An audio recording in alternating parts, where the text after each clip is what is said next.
Assalamualaikum, anda sedang menonton Sekilas Fakta 27 Jun 2022 bersama dengan saya Nusha Muhammad Amin.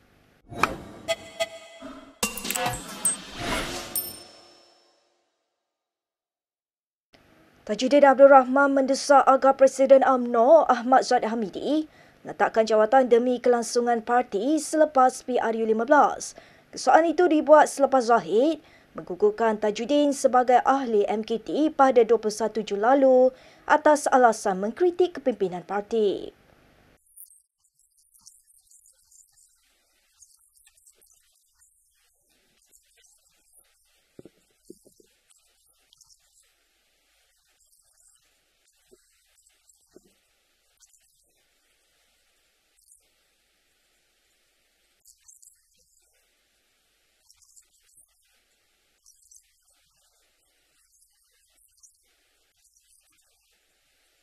Dalam pada itu, kata Tajuddin, sekumpulan pemimpin kanan UMNO, antaranya Najib Razak dan Khalid Nordin, dengan diketuai Timbalan Presiden Muhammad Hassan, dikatakan berkumpul untuk mendesak Zahid berundur secara baik seawal 2020. Bagaimanapun, kata Tajuddin, usaha itu gagal selepas Muhammad dikatakan digertak oleh pegawai kanan Zahid.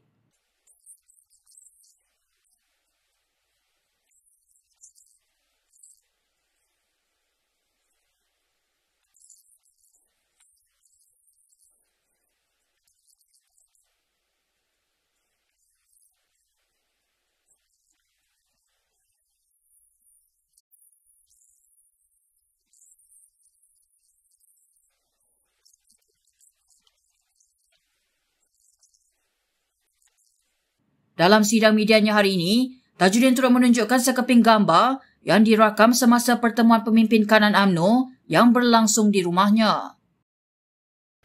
Baik terdahulu, Muhammad Fuad Zakashi menempelak kenyataan Anwar Musa yang mendakwa pemecatan ahli MKT yang dilantik jarang dilakukan mana-mana Presiden UMNO. Ini selepas pengerusi UMNO Ketereh itu mendakwa tindakan Ahmad Zahid itu akan menyebabkan krisis dan perpecahan parti. Terdahulu, Zahid memecat ahli Parlimen Pasir Salak, Tajuddin Abdul Rahman, daripada majlis tertinggi pada 21 Jun atas sebab yang tidak dinyatakan. Mengulas kejadian itu, Anwar yang tidak menganggotai MKT UMNO itu mendakwa tindakan itu tidak membawa kebaikan dan bercanggah dengan semangat Perhimpunan Agung UMNO. Menteri Komunikasi dan Multimedia itu juga menjangkakan lebih ramai ahli MKT akan disingkirkan. Mengulas kenyataan Anwar itu, Fuad yang juga ahli MKT itu berkata, dakwaan Anwar bahawa pemecatan dalam UMNO tidak diamalkan semasa era Dr. Mahathir Mohamad adalah tidak tepat dengan mengambil contoh apa yang berlaku terhadap Anwar Ibrahim. Tambah Fuad, Anwar sendiri pernah digugurkan sebagai Ketua Penerangan dan perkara sama juga pernah berlaku terhadap Ahmad Maslan dan Syamsul Nasarah. Sebenarnya itu, kata Fuad, dakwaan Anwar bahawa penyingkiran Tajuddin daripada MKT UMNO boleh mencetuskan krisis dalaman parti adalah tidak berasas. Fuad dalam tulisannya terus menyifatkan kenyataan Anwar itu berbaur hasutan. Kita ke perkembangan berikutnya. Hakim Mahkamah Tinggi Kuala Lumpur Azura Alwi memberi amaran kepada Lim Guan Eng berhubung kenyataannya mengenai perbicaraan rasuahnya pada Jumaat lalu. Hakim hari ini turut menyatakan kekecewaannya atas kenyataan bekas Ketua Menteri Pulau Pinang itu yang dianggap sebagai subjudis. Jumaat lalu dalam satu kenyataan kepada pemberita, Lim menyifatkan keterangan mahkamah yang mendakwa bahawa dia menerima rasuah sebagai tidak benar dan rekaan semata-mata. Ini selepas saksi dalam perbicaraan rasuahnya mendakwa Lim tersenyum semasa menerima rasuah sebanyak RM200,000 berhubung projek terowong dasar laut Pulau Pinang bernilai RM6.3 bilion. Susulan kenyataan Lim, SPRM membuat laporan polis berhubung dakwaan menghina mahkamah. Terdahulu dalam prosiding pagi ini, Timbalan Pendakwa Raya Wan Shahrudin Wan Ladin memohon kepada mahkamah supaya mengecam tertuduh berhubung kenyataan terbukanya yang dikaitkan dengan perbicaraan yang sedang berjalan. Hakim Azura memberi amaran kepada Lim agar tidak mengulangi perkara tersebut, memandangkan ini bukan kali pertama ahli Parlimen Bagan itu berdepan perbicaraan mahkamah. Peguam Lim Goh Bin Sing Dio kemudian bangkit dan memohon maaf kepada mahkamah. Rafizi Ramli berkata kepimpinan UMNO sedang berlumba-lumba untuk menguburkan formulanya kerana mereka ketandusan idea untuk menangani isu yang melanda negara. Bakal Timbalan Presiden PKR itu berkata, semakin UMNO cuba memperlekehkan idea dan formulanya, semakin jelas mereka takut dengan pendekatannya. Menulis dengan panjang lebar di Facebook, Rafizi berkata setiap kali dia bersuara, satu-satunya jawapan yang datang dari pimpinan UMNO adalah kononnya dia hanya tahu membentangkan formula. Kenyataan itu dikeluarkan selepas Presiden UMNO, Ahmad Zaid Hamidi semalam membidas Rafizi kerana menyifatkan cadangan UMNO untuk menubuhkan lembaga unggas kebangsaan bagi menangani isu sekuriti makanan negara sebagai jenaka. Zahid berkata orang ramai mahukan penyelesaian kepada masalah mereka dan tidak mengambil berat tentang formula bekas ahli Parlimen Pandan itu. Menurut Rafizi, tindakan menubuhkan satu lembaga baru untuk menyelesaikan masalah hanya menambah birokrasi dan bebanan kewangan kerajaan.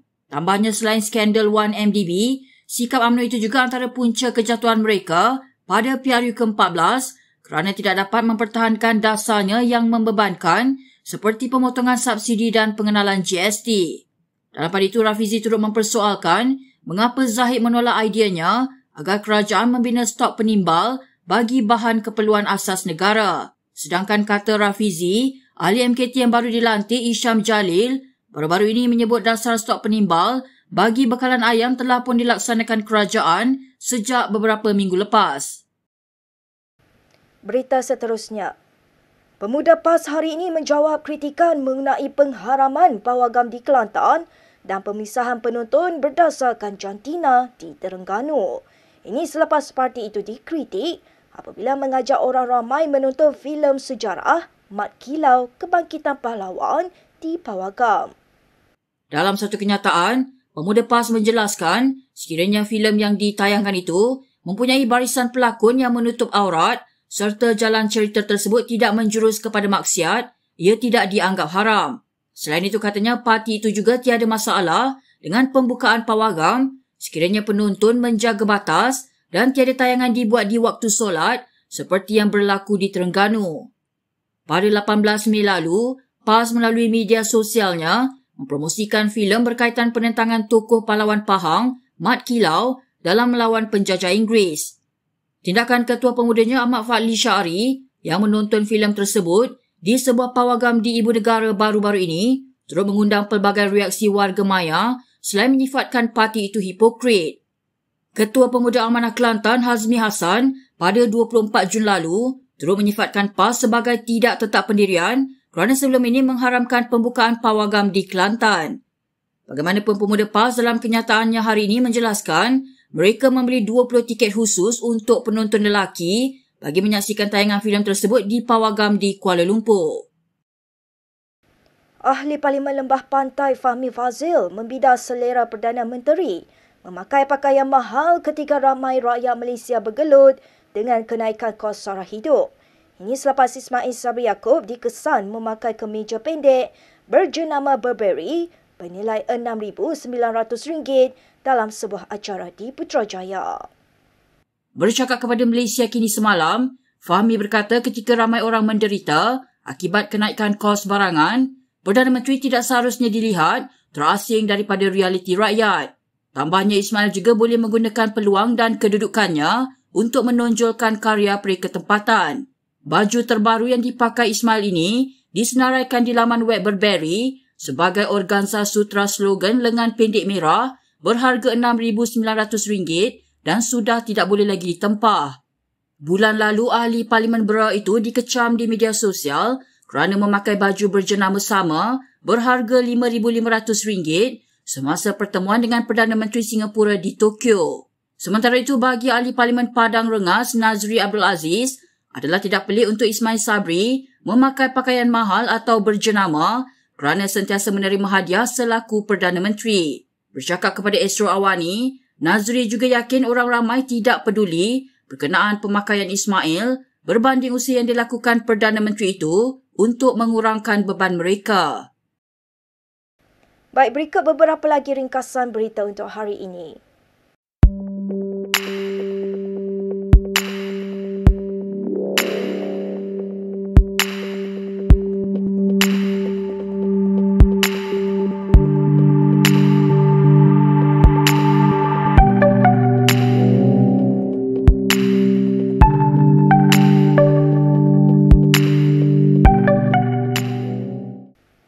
Sekian sahaja daripada saya, Nur Syah Mama Amin untuk Sekilas Fakta. Untuk lebih banyak berita, anda boleh melayari kinitv.com. Anda juga boleh mengikuti kami di Instagram, Twitter, YouTube dan Facebook. Salam hormat dan jumpa lagi.